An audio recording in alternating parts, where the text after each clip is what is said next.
देखो ये chapter number 12 है। तो चैप्टर नंबर 12 में क्या है, चैप्टर में 10 वर्कर है रोमन और वेजेस को इंट्रोड्यूस करना चाहता है, क्योंकि उसे लगता है कि प्रोडक्ट की डिमांड क्या होता है 25% से बढ़ेगी। और अगर हम नॉर्मल जो प्रेजेंट में जो वेजेस करें, अगर हम 20% से वेजेस को इंक्रीज़ कर जाएंगे तो हम लोग ये डिमांड को मीटअप कर सकते हैं। आवरली रेट उसकी गारंटी है 40। एक पीस को बनाने में 2 आवर लगते हैं। एक वर्कर एक मंथ में 25 दिन काम करता है, 8 आवर। तो एक वर्कर 25 इंटू 8 करोगे तो कितना हो जाएगा 200, और 10 वर्कर हैं मतलब 2000 आवर काम करते हैं। और इतना तुम एक्चुअल में प्रोड्यूस किए, इसको प्रोड्यूस करने के लिए 2500 लगेंगे। तो टोटल टाइम अलाउड तुम्हारा 2500 हो जाएगा। तुमने एक्चुअली काम किया है, टाइम टेकन 2500 सेव हो जाएगा। तो अब इस तरीके से करके तुम हाल स्कीम और रोमन के से फार्मूला से निकाल लोगे कि नहीं। जैसे कि ऐसे करके 40 इंटू 2000 ऐसे करके निकालोगे 90,000 आएगा, और यहाँ पे 96,000 आ जाएगा। ठीक है, फिर सेविंग निकालना है। तो मान लो अब सेविंग तुमको निकालना है कि सेविंग क्या हो, तो तुम प्रेजेंट का देखोगे, फिर हालसे का देखोगे, फिर रोमन का देखोगे ना, प्रेजेंट का भी ज़रूरी होगा।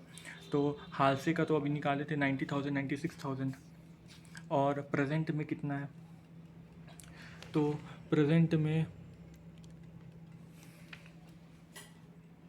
कितना आ जाएगा कि मतलब वही 2000 इंटू 40 कर दोगे तो 80,000 आ जाएगा। ये 1000 यूनिट प्रोड्यूस कराए 1250, ये 1250। तो इससे क्या करोगे, इससे तुम डिवाइड करोगे तो क्यों कॉस्ट लिखा लेबर कॉस्ट पर पीस तुमको कैलकुलेट करना है। तो लेबर कॉस्ट तुम्हारा 80,000 हो गया, पर पीस तुम्हारा 1000 यूनिट हो गया। तो ऐसे तुम कर दोगे तो तुम्हारा लेबर कॉस्ट पर पीस आ जाएगा। फिर उसके बाद तुम सेविंग दिखा दोगे। ठीक है, ये हो गया। फिर उसके बाद आता है क्वेश्चन नंबर 13। देखो क्वेश्चन नंबर 13 क्या है, 60 वर्कर हैं, हर वर्कर को 40 वेजेस पर वीक मिल रहा है 40 घंटे के लिए। पर वीक 400 वेजेस मिल रहा है 40 आवर के लिए, और 60 वर्कर हैं। Overtime is work up to the maximum of 15 hour per week कर सकते हो। और जो नॉर्मल 400 है उसको 1/2 प्रीमियम तुमको मिलेगा, मतलब 400 + 1/2 करके तुमको ओवर टाइम मिलेगा। The current output is 6 unit, मतलब प्रेजेंट में जो तुम आउटपुट कर रहे हो 6 यूनिट पर मैन आवर है। लेकिन अगर ये स्टैंडर्ड आउटपुट है, मतलब कि एक तरीके से मान लो टाइम अलाउड है standard output. If bonus scheme introduce तो ये 8 यूनिट हो जाएगी। ठीक है, या और the it continue to work overtime up to specified limit, all to no premium और incentive will be paid. If necessary continue to work overtime up to the specified limit, no premium और incentive will be paid. मतलब कोई premium पे नहीं होगा, वो तुमको एक तरीके से उसी में ज्वाइन करके मिल जा रहा है। क्योंकि the company is considering introduction of Halsey और रोमन का इंट्रोड्यूस कर रही है। बजटेड आउटपुट तुम्हारा 19,200 है, सेलिंग प्राइस इतना है, और तुमको मटेरियल कॉस्ट दे रखा है, वेरिएबल ओवरहेड है, फिक्स ओवरहेड तुमको करके दिए रखा है, और तुमको प्रॉफिट निकालना है। तो प्रॉफिट कैसे आता है, सेल्स में से डायरेक्ट मटेरियल, डायरेक्ट लेबर में तुमको जानते हैं बोनस प्लस बेसिक वेजेस है, बेसिक वेजेस प्लस बोनस आता है। फिर उसके बाद फैक्ट्री ओवरहेड, तो ओवरहेड में तुम्हारा वेरिएबल ओवरहेड आ जाएगा और फिक्स ओवरहेड आ जाएगा। फिर उसको माइनस करोगे तो तुम्हारा प्रॉफिट निकल के आ जाएगा। ठीक है, तो मान लो अगर 400 है और 400 है और 1/2 प्रीमियम में दे रहे हो तो 600 हो गया। और ये 600 overtime up to the maximum of the 15 hour per week. तो ओवर टाइम के लिए तुमको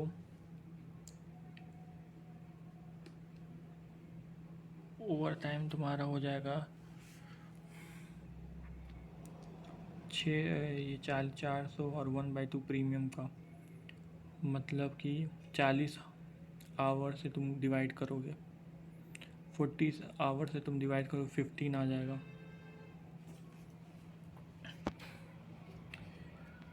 तो यहाँ पे 3200 0.5 आवर।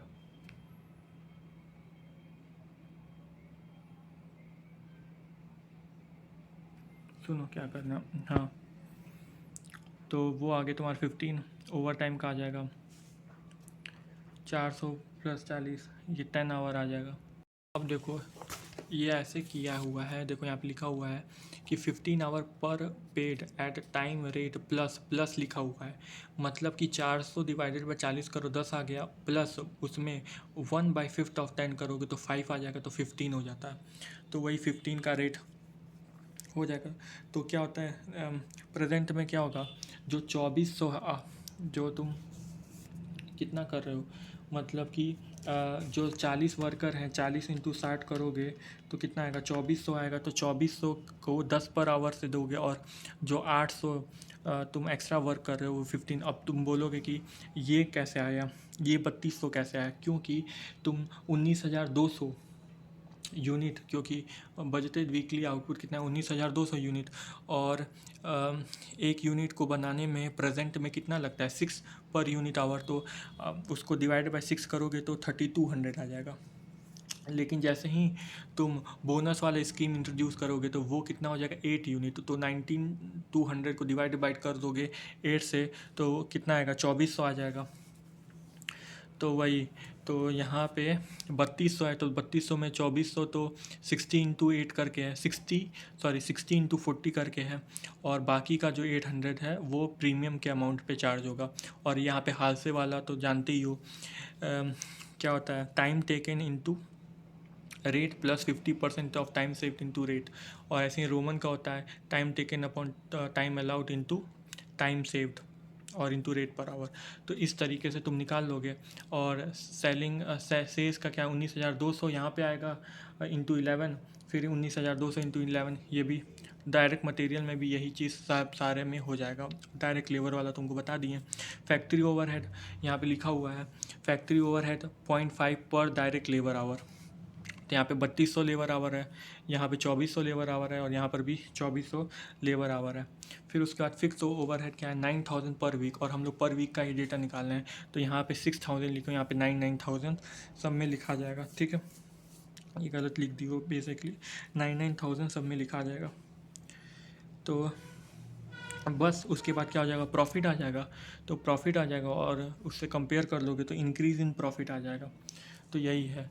और यहाँ पे क्या लिख रहा है, 14 में ये लिख रहा है कि एक बुटीक है, उसमें 26 वर्कर हैं, और स्टैंडर्ड आवर है 8 आवर एक पीस को बनाने में लगता है, और एम ने 15 पीस बनाई हुई हैं और इसने 21 पीस बनाए हुए हैं। तो 15, अगर 15 इंटू 8 करोगे तो 120 लगता है। तो 20 आवर सेव किया है इसने, और इसने 168 लगता है इसमें करने, तो 168 लगता है। अब सुनो क्या करना है, ठीक है, 168 लगता है। तो फिर उसके बाद से लिख रहा है worker are paid house system existing 60 per our है, लेकिन 1 जनवरी से 72 पर आवर होने वाली थी, लेकिन जो दिसंबर 2020 का है उस मंथ में तुमने 62 की जगह 72 60 की जगह 72 चार्ज कर लिया है। तो इफ़ेक्ट क्या होगा, तो ये पूछ रहा है। तो सबसे पहले एम का देखो, एम का तुम ना हाल से निकालोगे, हाल से का वही फार्मूला पता है। तो जो जो रेट है, रेट पर आवर है, तो उसकी जगह पहले 60 लिखोगे और एक की जगह 72 लिखोगे, फिर उस सबका डिफरेंस निकाल दोगे, तो लॉस आएगा तुम्हारा कितना, 1,320। फिर ऐसे ही तुम ना उसका हाल से का करोगे, और फिर उस हाल से का रेट की जगह 60 लिख लोगे, इसमें 72 लिख लोगे, फिर उसका कर दोगे, तो यहाँ पे 1400 का डिफरेंस वो इफेक्ट आएगा। सेम फॉर ऐसे जे का कर लोगे तो वो आ जाएगा। तो इसी तरीके से करके करना है, बस इसमें कुछ है नहीं। और 15 वाला तो इजी है, कर लोगे, कोई दिक्कत नहीं है इसमें। अब आता है 16 वाले में। 16 वाला क्या बोल रहा है, 16 वाला बोल रहा है एक one of the department group incentive scheme है, मिनिमम आवर्ली रेट 6 एम्प्लॉयज़ हैं, और स्टैंडर्ड आउटपुट है, एक्चुअल आउटपुट अगर लेस देन स्टैंडर्ड आउटपुट है, अगर actual output greater than standard output increase by 4%, और each additional 600 unit output produce. Standard output कितना है, 12,000 यूनिट है 40 आवर्स में। स्टैंडर्ड आउटपुट 12,000 यूनिट, इन सब का टोटल किया तो 15,000 यूनिट है, मतलब 3,000 तुमने यूनिट एक्स्ट्रा की है, ठीक है, 3,000 यूनिट तुमने एक्स्ट्रा प्रोड्यूस की हैं, ठीक है। और ये बोल रहा है ईच एडिशनल यूनिट पे ईच 600 पे 4 इंक्रीज़ हो रहा है। तो तुम एक बात बताओ कि अगर मान लो 4% 600 पे इंक्रीज़ हो रहा है तो 3000 पे कितना इंक्रीज़ होगा? तो 3000 इंटू 4 डिवाइडेड बाई 600, तो 20% तुमको इंक्रीज़ करना पड़ेगा। तो 20% सब में तुम क्या करोगे? 20% तुम सब में क्या करोगे? इंक्रीज़ कर दोगे, ठीक है। 20% सब में तुम आवरली रेट में बढ़ा दोगे तो क्या हो जाएगा? तो यहाँ पे देखो 0.72 बढ़ जाएगा। तो 0.72 बढ़ जाएगा मतलब कि 0.12 का तुम्हारा बोनस है, 0.72 तुम्हारा हो जाएगा। और ऐसे ही तुम निकाल दो। फिर 0.72 ये तो पर आवर है, तो पर आवर को इंटू 40 से इंटू करोगे तो ये निकल जाएगा, ठीक है, ये निकल जाएगा। तो यहाँ पे लिखा है calculate the earning of the each employ. तो टोटल वेजेस तुम्हारा तो निकल ही गया ना एक तरीके से। इस तरीके से तुम्हारा अर्निंग हो जाएगी। अब लिख रहा है increase in output to achieve. लिख रहा है कि effectiveness of the company of this group incentive scheme appraise. मतलब 3000 का था 12,000 पे। इंक्रीज इन वेजेस 20% हुआ है और 600 यूनिट, तो मतलब 3000 का 12,000 का कितना परसेंट हुआ? 25% हुआ। So increase in wages by 20% result to increase in efficiency by 25%। It lead to reduction in the labour cost per unit, increase in profit. Hence this scheme क्या होता है? Is effective, it must be continued. तो ये तुम्हारा 16 question हो जाता है। अभी लिखा 10 मैन एज अ ग्रुप है, जो कि क्या होता है, इसमें क्या कह रहा है? इसमें मान लो आवर, इतने आवर वर्क किया हुआ है 200 पीसेस है, तो इंटू क्या होता है 200 पीसेस करोगे तो पर आवर में होता है तो 96,000 तुम्हारा एक्चुअल आउटपुट होना चाहिए। ये स्टैंडर्ड है, लेकिन तुमने एक्चुअल आउटपुट इतना दे दिया है। तो कितना एक्सेस दिया है? इतना दिया है। अब जो देखो यहाँ पे लिखा है कि जो भी स्टैंडर्ड ऑफिस एक्सेस अमाउंट उसका half of the percentage man shares में, तो इसका ना 600 का 96,000 को डिवाइड करके परसेंटेज निकालोगे तो ये आएगा। इसका 1/2 करोगे तो ये आएगा। तो 32 पर आवर है तो 32 इंटू 32 पर आवर पे इसका परसेंटेज निकालोगे, 32 का 12.29% निकालोगे तो इतना आएगा पर आवर। तो इसको डिवाइड इंटू कर दोगे 480 से, तो ये हो गया एक तरीके से बोनस।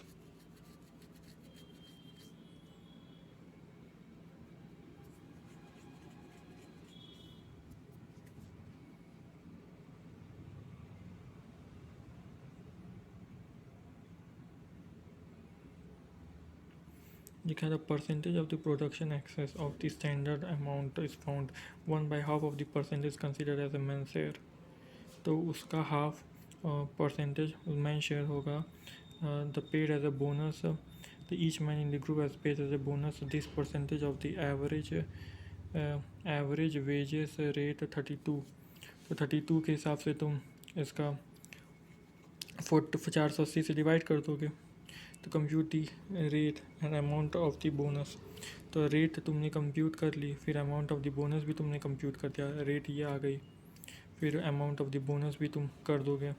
फिर अगर जे 41.5 आवर्स काम कर रहा है तो 41.5 इंटू, और इसको एंड वेजेस पेड हो रहा है 20 पर आवर तो इंटू 20 कर दोगे, और 41.5 को इंटू 3 ये as a bonus compute to total pay. तो और ऐसे ही स्पिंट का अगर वो इतना वर्क कर रहा है तो 44.5 इंटू 25 और 44.5 इंटू 3.938 आवर कर दोगे तो निकल जाएगा। हो गया 17। फिर उसके बाद आता है 18। देखो बोथ डायरेक्ट और indirect labour of the department the factory are entitled to the production bonus in accordance a group incentive scheme the outline which is as follow. For any production excess standard rate is fixed 10,000 per if any production excess। देखो for any production in excess of the standard, excess of standard कितना है 10,000 पर ton per month, 25 दिन है, ठीक है। और तुम एक्चुअल वर्किंग डेज 20 है और वो 25 दिन का बोले तो तुमको 20 दिन पे लाना पड़ेगा। तो 10,000 डिवाइड बाई 25 इंटू 20, 8,000। फिर वो बोल रहा है एनी प्रोडक्शन अगर 8,000 से ज़्यादा हो रहा है और ₹10 per ton is paid in aggregative general, total amount payable of each separate group, और अलग अलग सेपरेट ग्रुप में एक्सेस प्रोडक्शन जो जो करेगा, जैसे 70% लेबर को जाएगा, 10% इंस्पेक्शन को जाएगा, 12% मेंटेनेंस और 8% सुपरवाइजरी को जाएगा। अगर एक्सेस प्रोडक्शन हो रहा है 20% से ज़्यादा, डायरेक्ट लेबर को बोनस मिलेगा 5 पर टन अगर वो 120% से ज़्यादा, मतलब 20% से ज़्यादा कर रहा है। तो इंस्पेक्शन स्टाफ को पेनलाइज हो जाएगा 20 पर टन अगर 1% से ज़्यादा, जितना प्रोडक्शन किया उससे 1% से ज़्यादा अगर रिटर्न आ रहा है, रिजेक्शन कर रहे हैं कस्टमर। मेंटेनेंस स्टाफ अगर 1 आवर से अगर ऑल्सो पेनलाइज 20 पर आवर, जितनी आवर के लिए मशीन उसका 20 के हिसाब से तुमको पेनल्टी देनी पड़ेगी, ठीक है। प्रोडक्शन हुआ है 11,000 टन, मतलब 8, 9, 10, 11, 3,000 टन एक्सेस हुआ है। तो मतलब कि क्या हो जाएगा, 3,000 एक्सेस हुआ है तो 3,000 डिवाइडेड बाई 100 इंटू 70 कर दोगे तो 21,000, फिर डिवाइडेड बाई 100 इंटू 10 कर दोगे तो 3,000, तो ऐसे बांट दोगे। फिर उसके बाद क्या होता है, स्पेशल इंसेंटिव सिर्फ डायरेक्ट लेबर को दिया, स्पेशल बोनस दिया जा रहा है 5 पर टन, 5 पर टन मतलब कि एक तरीके से 3,000 है, नहीं कितना, अगर वो 20% से ज़्यादा कर रहा है तो 8,000 का अगर 20% हम करें तो 1,600 आ रहा है, 1,600 माइनस 3,000 करोगे तो 1,400, और 1,400 का 5 इंटू करोगे, 1,400 इंटू 5 करोगे तो तुम्हारा 7,000 आ जाएगा। तो ये प्रोडक्शन हो गया। फिर उसके बाद से क्या हो रहा है, अगर inspection staff penalise 20 per ton by reduction of 1% of the production, कितना रिजेक्शन हो रहा है 200 टन, मतलब एक्सेस ऑफ जितना प्रोडक्शन हो रहा है, मतलब 8,000 हुआ है, 8,000 का 1% 80, मतलब 120, 120 इंटू 20 कर दोगे, इसका फाइन हो जाएगा 120 इंटू 20, मतलब नहीं, एक मिनट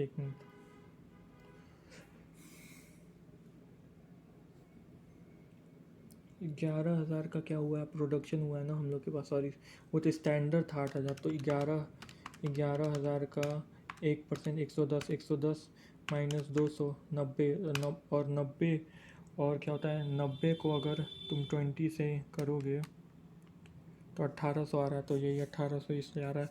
और कितना आवर 40, तो 40 इंटू तुम कितना कर दोगे, 40 इंटू 20 कर दोगे, 40 इंटू 20 तो नेट प्रोडक्शन बोनस निकल आएगा।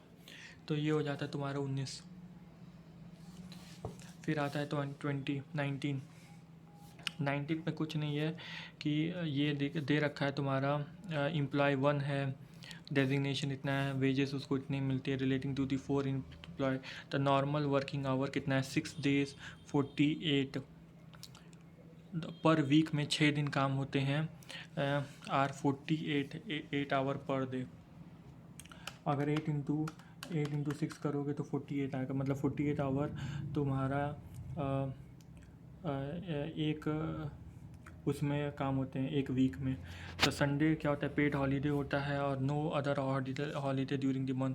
तो प्रोविडेंट कंट्रीब्यूशन पर 12% है, monthly wages of the both employer and employ, और एम्प्लॉय स्टेट इंश्योरेंस कंट्रीब्यूशन 1.5% है एम्प्लॉय का मंथली वेजेस पे, और बाई एम्प्लॉय, एंड 4.75% है एम्प्लॉयर का।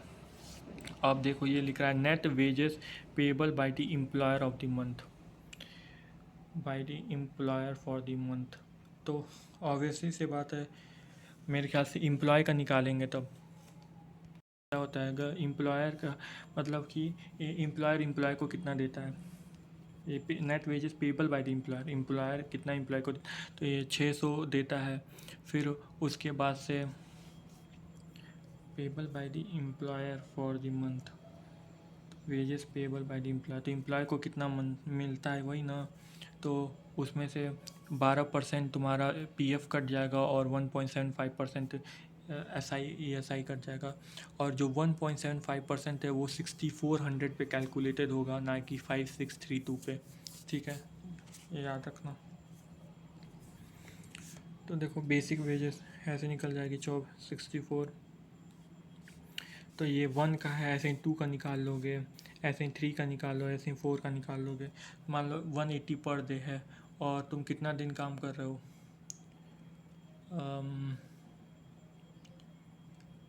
6 डेज एक वीक में काम कर रहे हो, मतलब पर डे बेसिक वेजेस कितना है 1 पर डे इंटू 30 डेज करोगे, इंटू 30 दिन करोगे, 30 डेज करोगे, क्योंकि वही मानोगे 30 दिन होते हैं एक मंथ में। ये मत कर देना कि 6, ऐसे ऐसे मत कर देना, 30 डेज मान के करना। ठीक है, तो 150 का भी 30 डेज निकालोगे तो कितना आएगा 4500। ठीक है, फिर उसका सेकंड क्या, total amount of the PF contribution deposited bye the employer. तो पीएफ का कितना होगा, तो पीएफ में कौन कौन दे रहा है, एक तो एम्प्लॉयर भी दे रहा है और एक एम्प्लॉय भी दे रहा है। तो एम्प्लॉयर 12% दे रहा है और एम्प्लॉय भी 12% दे रहा है। तो देखो एम्प्लॉय का तो अभी निकालो 768, तो 768 कर दोगे तो ये आ जाएगा। फिर उसके बाद से क्या बोल रहा है, टोटल अमाउंट ऑफ ईएसआई, तो ऐसे ही ईएसआई का निकाल लोगे। ईएसआई दे रहा है 112 और एम्प्लॉयर का अलग है ईएसआई, तो एम्प्लॉय का 304 है, 304। अब तुम बोलोगे कि एम्प्लॉयर का ईएसआई कैसे निकालें, तो एम्प्लॉयर क्या होता है, बेसिक वेजेस मान लो मान लो 6400 है। अब इसी पे तुम निकाल लोगे 4.75%, 304 आ जाएगा। ठीक है, फिर उसके बाद से total labour cost of the employer, कितना कॉस्ट लगा, कितना उसने एम्प्लॉय को पैसा दिया, मतलब कि एम्प्लॉयर अपना कैलकुलेट करेगा तो उसमें ऐड होता है, तो वही तुम्हारा। अब यही टोटल कर लो इसका, मान लो टोटल किए थे ना, तो वही टोटल इसका आ रहा है 945.25 और इसका जो आ रहा है 2388, और बेसिक वेजेस कितना है 19,900, तो वही सब यहाँ पे लिख दिया गया है और यही आ गया है। फिर क्या होता है, total cost of the job number 2000 require material value कितना, overhead 50% of the prime cost. Prime cost क्या होता है, direct labour, direct expenses, direct material, direct labour. Material तो तुम्हारा दिया हुआ है, लेबर का मतलब वही जो तुम वेजेस दे रहे हो, जो टोटल कॉस्ट निकाले तो मतलब एम्प्लॉयर ही ना, तो यही आ जाएगा यहाँ पे। फिर प्राइम कॉस्ट हो गया, और ओवरहेड का दे रखा है 50%, तो 50% किसका, प्राइम कॉस्ट का है, तो 50% ऑफ द प्राइम कॉस्ट निकल जाएगा, तो ये तुम्हारा आ जाएगा टोटल कॉस्ट, समझ गए। तो ये हो जाता है तुम्हारा 19। देखो इसमें ये क्या है, 10,000 पर मंथ उसका ये इतना है, 2,000 पर मंथ ईयरनेस अलाउंस है, और वो क्या आता है, प्रोविडेंट फंड 10% देता है, और employer also contribute the same amount. जो एम्प्लॉय है, जो एम्प्लॉय स्टेट इंश्योरेंस है वो 6.5% ऑफ द वेजेस है, जिसमें से 1.5% वो पेड कर दिया है एम्प्लॉयज़ ने, और 2 मंथ का क्या होता है बोनस है। Number of working 300, they are 300 of 8 hour each, 300 दिन है 8 आवर में, जिसमें से क्या होता है 15 दिन वह लीव है लेकिन वो फुल लीव पे है। तो वेज रेट पर आवर, तो तुमको सबसे पहले वेज रेट कैलकुलेट करना है। तो वेज रेट क्या है, एक तरीके से कॉस्ट है। तो कॉस्ट किस में होती है, एम्प्लॉयर, तो उसमें ऐड होगा, तो साफ साफ, तो ठीक है। तो वेज रेट पर वर्किंग डेज कितना हो जाएगा, कि मान लो तुम्हारा, और वेज रेट पर आवर है, और ये 300 वर्किंग डेज़ क्या होता है, 300 डेज़ बोला ईयर में, तो तुमको ईयर का डेटा दिया, मतलब ईयर में कन्वर्ट करना पड़ेगा। तो 10,000 इंटू 12, 10,000 प्लस 2 इंटू 12 कर दोगे तो तुम्हारा कितना आ जाएगा, 144,000 आ जाएगा।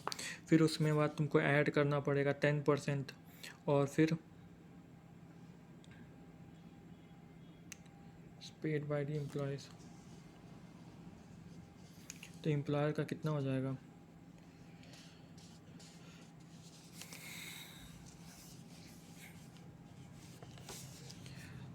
6.5% देना था, जिसमें से 1.5% तो और दे दिया, तो एम्प्लॉयर को कितना देना है? 4.5% देना पड़ेगा ना, 4.75% एम्प्लॉयर को। तो 4.575% किसको देना पड़ेगा? एम्प्लॉयर को देना पड़ेगा। ठीक है, तो 4.75% किसका? ये होगा तुम्हारा सिर्फ 1,20,000 का, मेरे ख्याल से 1,20,000 इंटू 4.75%, नहीं 144,000 का 4.75%, हाँ 144,000 का क्या होता है, वो 4.75% आएगा। देखो, अगर जब तक ना बोले तो तुम मान लो कि थंब रूल ये बना लेना कि बेसिक है तो मतलब दिए उसमें होगा ही।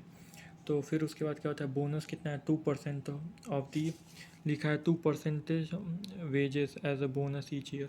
तो वेजेस का मतलब वही हो गया 144,000 बेसिक प्लस दी है, उसका 2 मंथ निकाल लोगे तो उतना आ जाएगा। उसको करोगे तो 189,240 ये आ गया। और वेजेस रेट पर आवर निकालना है तो 300 डेज है, 300 इंटू 300 डेज, जिसमें से 15 डेज का तो क्या है, लीव है। मतलब उतने दिन तो काम नहीं किया तो आवर्स में तो काउंट ही नहीं होगा। तो इफेक्टिव आवर कितना है? इफेक्टिव 285 इंटू 8, 2280, उसको डिवाइड कर दोगे तो 83 आ जाएगा।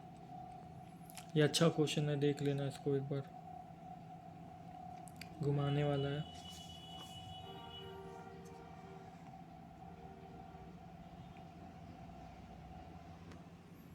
ठीक है, अब आता है 21 तो कर लोगे। 22 देखो, बेसिक वेज रेट इतना है, डियरनेस अलाउंस इतना है, बोनस 20% ऑफ द सैलरी और दिया, और अदर अलाउंस इतना है, एम्प्लॉय कंट्रीब्यूशन टू पीएफ इतना है, x work 2400 per annum, annum का है तो मतलब कि तुमको ईयर का निकालना। आउट ऑफ इस 400 आवर्स आर नॉन प्रोडक्टिव, 2400 में 4 and treated as a normal ideal time, non productive and treated as normal ideal time. तो 2400 मतलब 2000 से तुमको क्या करना होगा, डिवाइड करना पड़ेगा। ठीक है, तो वही 144 इन सबको कलर करके करोगे, 20% ऑफ द सैलरी, और 144 का 20% 2880 आ जाएगा। बाकी का तो ऐसे करोगे, इसको डिवाइड बाय कर दोगे तो आ जाएगा। तो कॉस्ट ऑफ एम्प्लॉय, एक तरीके से कितने कॉस्ट है employ, cost of employ compute the effective hour, employ की कॉस्ट,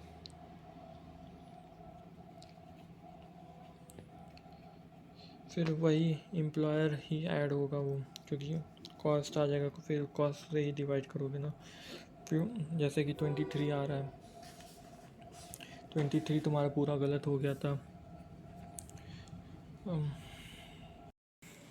देखो, तो इसको 6 इंटू 8 करोगे तो 48 आवर होता है। उसमें से बोल रहा है कि 100 पढ़ते, तो 100 इंटू 6 करोगे तो तुम्हारा बेसिक वाला आ जाएगा, और फिर dearness allowance 120% of the basic है तो 720 आ जाएगा, तो 1320। फिर ही अलाउ 30 मिनट ब्रेक, तो 0.5, तो 0.5 कितने दिन के लिए? 6 दिन के लिए, क्योंकि वीक का निकाल लो, इंटू 6 करोगे तो मेरे ख्याल से 3 आवर हो जाएगा। और 10 मिनट का मील ब्रेक भी लिया है, तो 10 इंटू 6 मतलब 1 आवर, मतलब 4 आवर का तुम्हारा नॉर्मल लॉस हो, तो 44 आवर होना चाहिए। लेकिन job X, job Y, job Z में किया तो 40 आवर्स आ रहा है, मतलब 4 आवर का क्या है, एबनॉर्मल आइडल टाइम, और एबनॉर्मल आइडल टाइम को तो लिया नहीं जाता है। तो क्या करोगे, तो 1320 को तुम 44 से डिवाइड कर दोगे, तो जिससे कि तुम्हारा आ जाएगा 30 per hour.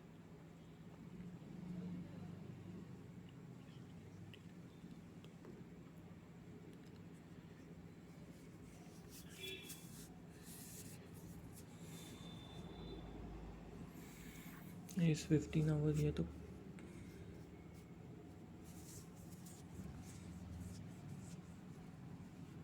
How to allocate, तो इस तरीके से हो जाएगा।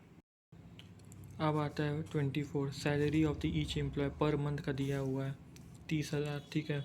बोनस दिया हुआ है 25% of the salary, employ contribution to PF ESI 15%, total cost welfare activity ये पर एनम दिया है, मतलब सबको पर एनम में कन्वर्ट करना होगा। Total leave permitted during the year 30 दिन, नंबर ऑफ एम्प्लॉय 175 है। Normal idle time 70 hours per annum है और एबनॉर्मल आइडल टाइम 50 आवर है। तो वर्किंग डेज कितना है 310 ऑफ 8 आवर। तो मतलब क्या करोगे 310 310 में से तो सबसे पहले टोटल लीव हटा दो 280 आ जाएगा, 280 इंटू 8 करोगे